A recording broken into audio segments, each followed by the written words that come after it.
Gravity Falls has no shortage of mysteries, both during its run and after it finished. Today, we're going to take a look back at some of the best ones this show had to offer, or how and why they were so good. I'm Jeremy, and these are the top 7 best mysteries from Gravity Falls. Number 7. What is with the Northwest family? This one extends quite broadly. Pacifica seemed like a basic bully, but as is quite common with this show, first appearances are often deceiving. She has clearly been indoctrinated by her father to an unhealthy degree, leaving her obsessed with high standards. Her father, Preston Northwest, had the same obsession, so it feels like poetic justice that he lost everything to Bill Cipher. Fact is, the Northwests are a long line of liars, grifters, and cheaters, and have become fabulously wealthy by doing so. And as is neatly mirrored by the real world, do everything in their power to keep it that way. Part of this was even lying about the founding of Gravity Falls itself. But the true mystery is the Northwest Mansion. While the part of the ghost haunting the mansion itself was resolved, more mysteries remained. The mystery of the ghost's identity was actually revealed in the Gravity Falls Journal 3, published in 2016. He was actually Archibald Corduroy, yes, ancestor of Wendy. But that still leaves the question of the tapestry. It's most definitely the people bowing down to Bill Cipher to a background of the world in flames. But this raises way more questions than it answers. Why do the Northwests have this tapestry? Did they have prior knowledge of Weirdmageddon and sought to take advantage for themselves? Or was Preston Northwest simply an opportunist trying to make the most of the situation? Bill Cipher is everywhere, yes, but this is quite possibly the strangest place for him to show up, and we never get an answer as to why. Then again, that's what makes a mystery, and it's all the more reason for us to keep talking about it. Number 6. Who is Soos's father? This is definitely one of the saddest ones. The fact that we never get an answer to this makes it all the more so. If anyone deserved to be happy in this show, it's the ever-upbeat Soos. Instead, everything we see of Soos's father points to him being a deadbeat doing everything in his power to never spend time with his family. The fact that Soos imagined his father to be a Mexican wrestler in the finale makes it even sadder, that even though he barely knew the man, he's still desperate for his approval. He doesn't even remember his father's face, and instead pictures it as the face you once saw in a hot sauce bottle. On top of this, Soos reveals his goal of trying to get adopted by Stan Pines, and would even go so far as to legally change his name to Stan Jr., which only makes his need for a father all the more tragic. It's also impossible to say whether it's for the best or the worst that Soos never actually gets to see his father again, because compared to a Mexican wrestler who likes playing catch with his son, basically everything would disappoint. Number 5. How did Gideon come by the second journal? This one is fairly self-explanatory because we can only speculate about it. It's revealed at the end of the episode Gideon is introduced in that he has the second journal. We just don't know much more. All we know is that he is obsessed with the power he thinks they can provide, when that actually isn't the case. But even though he wants them, he knows painfully little about them. Logical deduction pointed him to there being at least one other one, but he didn't even know that there was a third journal until he saw it in Dipper's possession. And none of this explains how he got the second one. The only clue we get is from Stanford himself because he said that he hid them. Considering his brilliance, he clearly didn't hide them well enough, as both of them were discovered by children. We know how Dipper found the third one, pretty much by accident, and while Gideon tries explaining the true nature of the journals to his father, his version does seem a bit dramatically embellished, let's say. It could have been a mere coincidence, just like Dipper, but it's also possible that something tipped him off. We will probably never know. Number 4. What do all the symbols mean? There is no shortage of strange symbols showing up all around Gravity Falls. A fairly persistent one is the Bill Cipher Zodiac, which finally gets its explanation in the finale. But there are of course plenty that never get explained at all. There are those on the alien ship Ford Pines discovered, but also those in his journals, plenty of which never get explained at all. Why doesn't he just write in English? Did he teach himself those different alphabets from existing sources? Or did he create them to have a more efficient way of writing down information? He even writes in binary, which while fairly easy to decode, is not an efficient way for a person to write something down.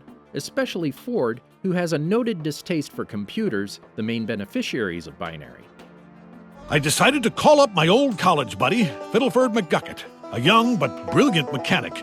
who was wasting his talent trying to make personal computers in some garage in Palo Alto. Even though the show is almost a decade old by now, people are still speculating what everything means, including us right now. Some of the symbols are from some kind of religious origin, others from physics, some from alchemy, and there are even those that are just gibberish. But parsing out exactly which is which could keep a person busy for a long time. Number 3. What is the truth about the journals? This one starts right in the first episode. The fact that Dipper discovers the journal with a 3 on it, of course, suggests that there are 2 more, and it's brilliant how the show takes its time gradually revealing more and more about them. Gideon having the second one, Stan Pines having the first, it only gets you more invested. And of course, the biggest question of them all, who is the author? Where there is a book, there is an author, and the fact that the show withholds this information from us for so long is brave, but also the best possible decision. We'll get back to him later on because there are many more mysteries surrounding him, but for now, suffice it to say that the reveal was well worth the wait. And of course, how come they are so complete? And there is one little tidbit that you may not have known about. There is a 4th journal as noticed in Gravity Falls Lost Legends, but since we know nothing about it, it doesn't get mentioned in the show, and not even Ford himself hints that it exists. It's very likely that this is a gag at the expense of the audience, but who knows? Gravity Falls is known for having things be more important than they first appear, so it could very easily be more than that. Number 2. What does Bill Cipher want? Bill Cipher is one of the biggest enigmas the show has to offer. Again, Journal 3 does offer some insight into him. It's revealed that he came from something called the Second Dimension, a place that he despised so much that he ended up plunging it into burning chaos. But this left him stuck in the Nightmare Realm, a lawless place with no consistent physics. He was unable to take physical form yet, but was still incredibly powerful inside the Nightmare Realm. He used his millennia of knowledge to lure Stanford Pines in with promises of wisdom, which is all a lie, of course. But he doesn't actually answer the question of what he wants.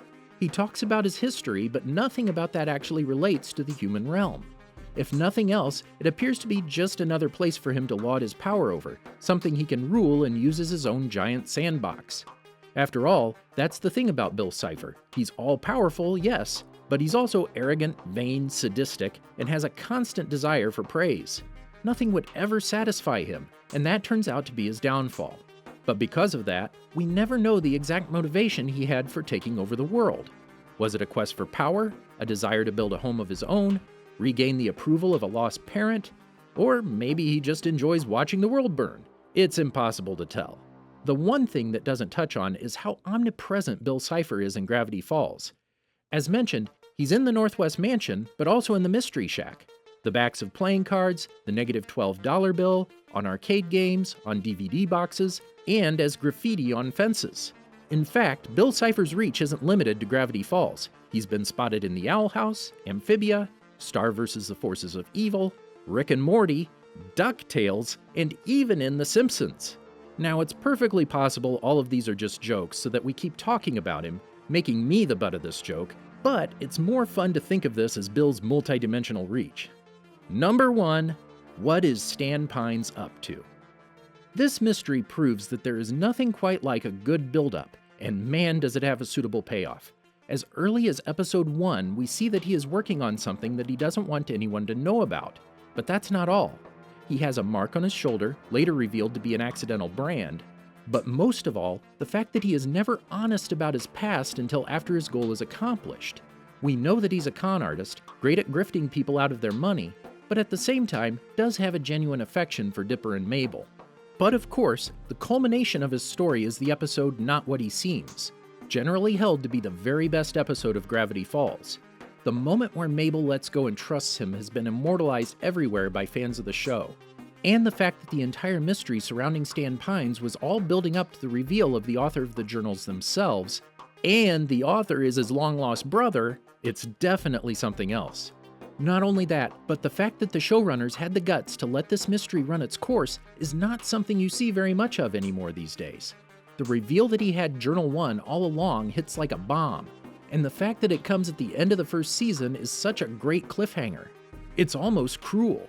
I'd go so far as to say that it's basically a more tantalizing aspect of the Season 1 finale than the Pine twins beating Gideon at his own game, but now I'm going a little bit far. And of course, there are the new theories coming out of the Owl House that he was actually married to Eda for a day before she left him again. It's speculation, but it's a fun theory.